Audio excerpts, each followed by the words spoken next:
இணைந்திருக்கின்றோம். வணக்கம் தமிழூடாக. சரி, இனிய சித்திரை புத்தாண்டு நன்னாளிலே இணைந்திருக்கிறோம்.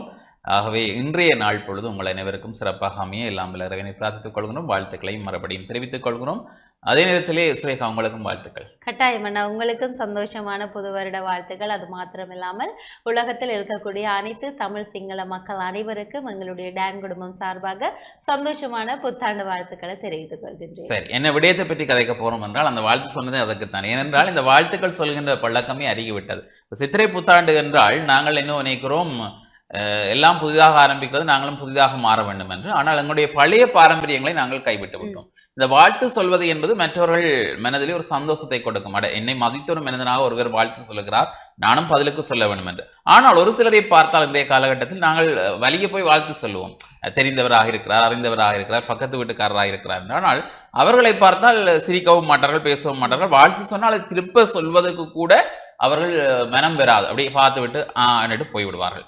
ஆகவே நாங்கள் எங்களுடைய வாழ்த்துக்களை பகிர்ந்து கொள்வது ஒரு பாரம்பரியம். அவை ஒரு மற்றவர்களுடைய மனதை சந்தோஷப்படுத்த வேண்டியது ஒவ்வொருவருடைய கடமை. ஏனென்றால் இந்த உலகத்திலே நாங்கள் பிறந்ததனுடைய தன்மை அதுதான். எங்களை போன்று பிற உயிர்களையும் நேசிக்க வேண்டும். அதற்காகத்தான் எங்களுக்கு இந்த படைப்பு கொடுக்கப்பட்டிருக்கிறது. இந்த உலகத்தை நாங்கள் படிக்க வேண்டுமாக இருந்தால் பல பக்கங்கள் இருக்கிறது. அதுல ஒரு சில பக்கங்களை தான் நாங்கள் இப்பொழுது வாழ்ந்து கொண்டிருக்கிறோம். அவை அதிலே மிக முக்கியமானது அன்பு செலுத்துவது. ஆகவே இந்த பண்டிகை காலங்களிலாவது நாங்கள் இந்த விடயங்களை சிந்திக்க வேண்டும். எங்களுடைய முன்னைய காலத்துடைய பாரம்பரியங்கள் வழக்கொழிந்து விட்டது. அந்த பாரம்பரியங்களை நினைவுபடுத்தி நாங்கள் இன்றைய நாளிலே சில விடயங்களை சொல்ல இருக்கிறோம். அதாவது முதலாவதாக இந்த வாழ்த்து சொல்கின்ற விடயத்துக்கு ஆரம்பித்தோம். அடுத்த கட்டத்துக்கு நாங்கள் பார்த்தால், முன்னைய காலங்களில் ஒரு புத்தாண்டு என்று சொன்னால் நாங்கள் என்ன செய்வோம், காலையில் எழுந்து மரத்து நீர் வைத்து தோய்ந்து குளித்து புது ஆடை அணிந்து பெரியவர்கள் கால்களிலே ஆசீர்வாதம் வேண்டி அதன் பின்பு அறுசுவை உணவுகளை சாப்பிட்டு அடுத்து உறவினர்கள் வீடு போய் அடுத்து அதற்கு முதல் கோயிலுக்கு போவோம். அதாவது குளித்து மொழி கோயிலுக்கு சென்று வந்துதான் இந்த அரசுவை உணவுலையம் உண்டு இறை வழிபாட்டுடன் அடுத்து நாங்கள் உறவினர் வீடுகளுக்கெல்லாம் போகின்ற முறை இருக்கிறது. இன்று அந்த முறை எங்கு எத்தனை பேரிடம் அப்படி கடைபிடிப்பு இருக்கிறதோ இல்லையோ, இந்த கைவிசேஷ நேரம் மட்டும் கைவிசேஷம் பண்ணுவதற்கு பலரும் துடிப்பார்கள். அந்த பாரம்பரியம் மட்டும் அன்றிலிருந்து இன்று வரை மாறவில்லை என்றே சொல்ல முடியும். அது சிறுவர்கள் மத்தியில் மட்டுமல்ல, பெரியவர்கள் மத்தியிலும் அவ்வளவு தூரத்துக்கு அதில் மோகம் இருக்கிறதா. பணத்தை நாங்கள் ஒரு புறம் வைத்துவிட்டு நம்முடைய பாரம்பரியங்களையும் கட்டி காப்பாற்ற வேண்டும். அதுதான் மிக முக்கியமாக இருக்கிறது. அவை இந்த வழக்கிழந்து இன்று போய்கொண்டிருக்கின்ற இந்த பாரம்பரிய முறைகளை நாங்கள் மீண்டும் துளிர்க்க செய்ய வேண்டுமாக இருந்தால், பாரம்பரிய முறைப்படி நாங்கள் வாழ்வியலிலே அதாவது பழையன கழிதலும் புதியன பூதலும் மரபு என்பதற்கு ஏற்ப முடிந்தவரை பழைய விடயங்களை நாங்கள் எங்களுடைய அடுத்த எதிர்கால சந்ததியினருக்கு கொஞ்சம் கட்டி காத்து சொல்லிக் கொடுக்க வேண்டும். எங்களுடைய நடைமுறையை பார்த்துதான் அவர்கள் பிள்ளைகள் பழகிக் கொள்வார்கள். அதை நாங்கள் மெருகூட்ட வேண்டியது எங்களுடைய பெரியவர்களுடைய பொறுப்பாக இருக்கிறது. அதாவது பெரியோர்கள் கால்களிலே ஆசீர்வாதத்தை வேண்டிக் கொள்ளுங்கள், இறை வழிபாட்டை செய்யுங்கள் காலையில். ஆனால் இன்று பலருடைய புது வருடம் எப்படி இருக்கும் என்றால், நல்ல ஓய்வு கிடைத்திருக்கிறது. செல்போனை நோண்டி கொண்டு அல்லது கேம்ஸ் விளையாடி கொண்டு அல்லது திரைப்படங்கள் பார்த்து கொண்டு எங்கேயாவது திரையரங்களுக்கு சென்று திரைப்படம் பார்ப்பது அல்லது எங்கேயாவது கடற்கரை ஓரங்களாக செல்வது, இதுவாகத்தான் இருக்கும். சரி, அப்படி இருந்தாலும் கூட எங்களுடைய பாரம்பரியங்களை நீங்கள் கைவிடாதபடி அவற்றையும் கடைபிடிக்க வேண்டும். எங்களுடைய பாரம்பரிய விளையாட்டுகள் எல்லாம் நிறையவே இருக்கிறது. அவையெல்லாம் இன்று வழக்கொழிந்து போயிருக்கிறது. அந்த விளையாட்டுகளை நாங்கள் ஊர் மட்டங்களிலே அல்லது கிராம மட்டங்களிலே அதை நடாத்தி எங்களுடைய பாரம்பரியங்களை, தமிழர்கள் பாரம்பரியங்களை சுற்றுலாவாக வந்திருக்கின்ற எங்களுடைய பிற நாட்டவர்களுக்கெல்லாம் காட்டலாம். அதெல்லாம் எங்களுடைய தற்பெருமையை காட்டுகின்ற அல்லது எங்களுடைய தனித்துவத்தை காட்டுகின்ற ஒரு விடயமாக அமையும் இல்லையா? கட்டாயம். நல்ல ஒரு விடயம், நல்ல ஒரு சந்தோஷமான நாள்ல நாங்கள் இணைந்து கொண்டிருக்கின்றோம் இந்த நிகழ்ச்சி மூலமா. குறிப்பா அண்ணா கூறியது போல இந்த பாரம்பரியம் என்பதை நாங்கள் ஒவ்வொன்றும் நமக்கு சொல்லுகின்ற வேளைதான் நாங்கள் அதை செய்யக்கூடாது. குறிப்பா பாத்தீங்கன்னு சொன்னா, ஒரு சித்திரை வருடம் வருகிறது, ஒரு தைப்பொங்கல் வருகிறது, அவ்வப்போதுதான் நாங்கள் இந்த பாரம்பரியத்தை யோசிக்கிறோம். ஐயோ, பாரம்பரியத்துல ஏதாச்சும் ஒரு விஷயம் செய்யணும், ஏதாச்சும் ஒரு நிகழ்ச்சியில நாங்கள் ஈடுபடணும், அவங்கள போய் சந்தோஷமா எங்களுடைய உறவுகளை போய் நாங்கள் சந்திக்கணும் அப்படின்னு சொல்லி நிறைய எண்ணங்கள் ஏதாச்சும் ஒரு கொண்டாட்டங்கள்ல தான் நமக்கு ஞாபகம் வருகிறது. ஏன் அந்த பாரம்பரியத்தை நாங்கள் மறந்து விடுகிறோம் என்பது நமக்கு தெரியாது. ஆனால் இன்றிலிருந்து முடிவெடுங்கள், இனி வரப்போற ஜெனரேஷனுக்கும் எங்களுடைய பாரம்பரியத்தை நாங்கள் சொல்லிக் கொடுக்க வேணும். சொல்லிக் கொடுக்கின்ற வேளையில் தான் அவர்களுடைய வாழ்க்கை மிக மிக நன்றாக அமையும் என்பதை நாங்கள் எப்பவுமே வாழ்க்கையில மறக்க கூடாது. குறிப்பா பாத்தீங்கன்னு சொன்னா, இன்றைய நாள்ல சித்திரை வருடத்தை கொண்டாடுறவங்க பல பேர் ஹாப்பியா இருப்பாங்க. அதுல சில பேர் என்ன செய்வாங்க, ஒரு நடுத்தர குடும்பங்கள் என்ன செய்வாங்க, ஐயோ உறவுகள் வந்தால் அவர்களுக்கு கொடுப்பதற்கு எதுவும் இல்லையே அப்படின்னு சொல்லி ஏங்கக்கூடிய உறவுகளும் இருக்கிறார்கள். அவ்வாறு உங்களுடைய சமூகத்தில் இருப்பார்களாக இருந்தால் அக்கம் பக்கத்தில் இருக்கும் அவ்வாறான மனிதர்களுக்கு வந்து இன்றைய நாளில் நீங்கள் கொடுத்து உதவுங்கள். நீங்கள் நெடுக கொடுக்காமல் இன்று கொடுக்கின்ற வேளையில் அவரை உங்களுடைய உறவாக நினைத்துக் கொண்டு ஒரு சந்தோஷமாக ஒரு உணவையோ ஒரு இனிப்பையோ வந்து நீங்கள் கொடுக்கின்ற வேளையில் அவர்களின் இரட்டிப்பான ஒரு சந்தோஷத்தை பெறுவார்கள்.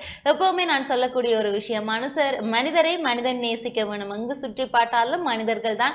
ஆனால் அவர்களை நாங்கள் நேசிக்காமல் விட்டால் எங்களுடைய வாழ்க்கையை வந்து வேஸ்ட் என்று தான் நான் சொல்வேன். எனவே வந்து அவ்வாறாக இருக்கக்கூடிய மக்களுக்கு இருப்பவர்கள் இன்றைய நாளில் கொடுத்து உதவுங்கள். அவர்கள் இன்றாவது கொஞ்சம் சந்தோஷமாக இருக்கட்டும், இன்றாவது ஒரு நல்ல உணவை சாப்பிடட்டும். அதற்காக வந்து கட்டாயம் எங்களுடைய உறவுகள் அப்படியான மக்களுக்கு வந்து நீங்கள் உதவிகளையும் வழங்க வேண்டும். அது மாத்திரமில்லாமல் எப்ப பார்த்தாலும் கவலை, எப்ப பார்த்தாலும் சோகம், என்னுடைய வாழ்க்கையில் ஏன் தான் இப்படி நடக்கிறது என்பதை தாண்டி இன்றைய நாள்ல வந்து ஒரு முடிவெடுங்க. என்னுடைய வாழ்க்கையை என்னால் மாற்ற முடியும், ஒரு சந்தோஷத்தை என்னுடைய வாழ்க்கையில் கொண்டு வர முடியும் என்று சொல்லி ஒரு முடிவு எடுத்து உங்களுடைய வாழ்க்கையை வந்து ஒரு மோட்டிவேஷனான ஒரு பாதையில வந்து நீங்க கொண்டு போவீங்களாக இருந்தால் உங்களுடைய வாழ்க்கை சிறப்பாக இருக்கும். சில பேர் சொல்லுவாங்க, ஒரு புது வருஷம் வந்து பிறக்கின்ற வேளையில வந்து போன வருஷம் நமக்கு நடக்காது இல்லாத மறந்து இந்த வருஷம் நடக்கணும்னு சொல்லி நாங்கள் அதுல நல்ல ஒரு புது விஷயத்துல வந்து கால் பதிக்கணும்னு சொல்லி சில பேர் என்ன சொல்லுவாங்க, நகைச்சுவைக்காக சொல்லுவாங்க, ஒவ்வொரு வருஷமும் இதைத்தானே செய்யறோம், வாழ்க்கையில் எந்த ஒரு மாற்றமும் இல்லைன்னு சொல்லி மிக சலிப்பாக சொல்லிவிட்டு போவோம். எங்களுடைய வாழ்க்கையை மாற்றுவது எங்களுடைய கைகளில் தான் இருக்கிறது. அதை வந்து நீங்கள் மறக்க கூடாது. மற்றவன் அப்படி வாழ்கின்றான், மற்றவன் இப்படி வாழ்கின்றான், என்னுடைய வாழ்க்கை மட்டும் இப்படி இருக்குன்னு சொல்லி மற்றவரை பார்த்து நீங்கள் வாழ நினைக்காமல் உங்களுடைய வாழ்க்கையை நீங்கள் வாழ வேண்டும் என்பதுதான் என்னுடைய கருத்தாக இருக்கிறது. எனவே வந்து இன்றைய நாள்ல எல்லாருமே வந்து சந்தோஷமா இருங்க. யார் யாரெல்லாம் உறவுகளை வெறுத்து இந்த உறவோடு நான் பேசாம இருந்தேன், வாழ்க்கையில உங்களுடைய முத்தம் நான் மிதிக்க மாட்டேன் அப்படின்னு சொல்லி எல்லாம் நிறைய விஷயங்கள் வந்து கதைச்சிருப்போம். அதை எல்லாம் மறந்து ஒரு புதிய ஒரு உறவை வந்து இன்றைய நாள்ல நீங்கள் கட்டி எழுப்புங்க.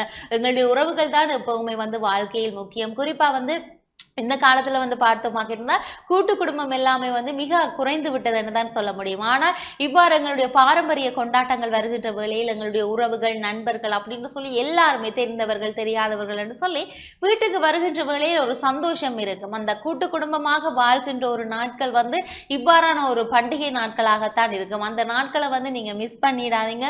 உங்களுடைய உறவுகளை நேசித்து இன்றைய நாளை சந்தோஷமா கொண்டு போங்க அப்படின்னு சொல்லி நாளை நிகழ்ச்சி மூலமாக சொல்லிக்கிறேன். உண்மையிலே ஆகவே இன்றைய நாள் பொழுது உங்கள் எல்லோருக்கும் சிறப்பான ஒரு காலை வேளையாக அமைந்திருக்கிறது. இந்த தமிழ் புது வருடத்தை நாங்கள் ஆரம்பித்திருக்கிறோம். தொடர்ச்சியாக வருகின்ற அந்த நாட்களும் சிறப்பாக அமைய வேண்டும். ஆகவே முடிந்தவரை நாங்கள் சுரேகா சொன்னது போன்று இந்த விருந்து பகிர்வு என்கிறது இன்றைய காலகட்டத்திலே குறைந்து விட்டது. ஏனென்றால் வீடுகளுக்கு பக்கத்திலேயே இருக்கின்றவர்கள் கூட யார் என்று தெரியாத அளவுக்கு தான் நம்மவர்கள் வாழ்ந்து கொண்டிருக்கிறோம். அவை இன்றைய நாளிலாவது சரி அவர்களுடன் கொஞ்சம் சிநேகபூர்வமாக கலந்துரையாட வேண்டும் என்றால் நீங்கள் செய்த என்ன செய்வது, இனிப்புகள், பலகாரங்கள் அல்லது பொங்கல்கள், வடை இப்படியான விடயங்களை கொண்டு அவர்களை கொஞ்சம் இன்றைக்காவது அவர்களை தேடி போய் கொண்டே கொடுப்பீர்களாக இருந்தால் அது ஒரு என்ன சொல்வது, ஒரு நல்ல உறவை வளர்த்துக் கொள்ளக்கூடியதாக இருக்கும். அதற்காகத்தான் இந்த என்ன சொல்வது ஒரு விசேஷம் என்று வந்தால் மற்றவர்களுக்கு கொடுத்து பயிர வேண்டும் என்பதற்காகத்தான் இந்த பண்டிகைகளே உதயமாகின. எங்களது பக்கத்திலே வேறு வேறு மதத்தவர்கள் இருப்பார்கள். ஆக அவர்களுக்கெல்லாம் கொடுக்கின்ற பொழுது இன நல்லிணக்கம் கட்டியெழுப்பப்படும். அதே போல மத நல்லிணக்கம் கட்டியெழுப்பப்படும். இவையெல்லாம் ஒரு புது வருடத்துக்குரிய சிறப்புகள் என்பதை சொல்லிக்கொண்டு நாங்களும் நிகழ்ச்சியிலிருந்து விடைபெற போனோம். மீண்டும் புது வருட வாழ்த்துக்களை தெரிவித்துக் கொண்டு விடைபெற நாங்கள் எனது மறுபடியும் குணம் துஷ்யன் மற்றும் ஈஸ்வரன் சுரேகா. நன்றி நேயர்களே.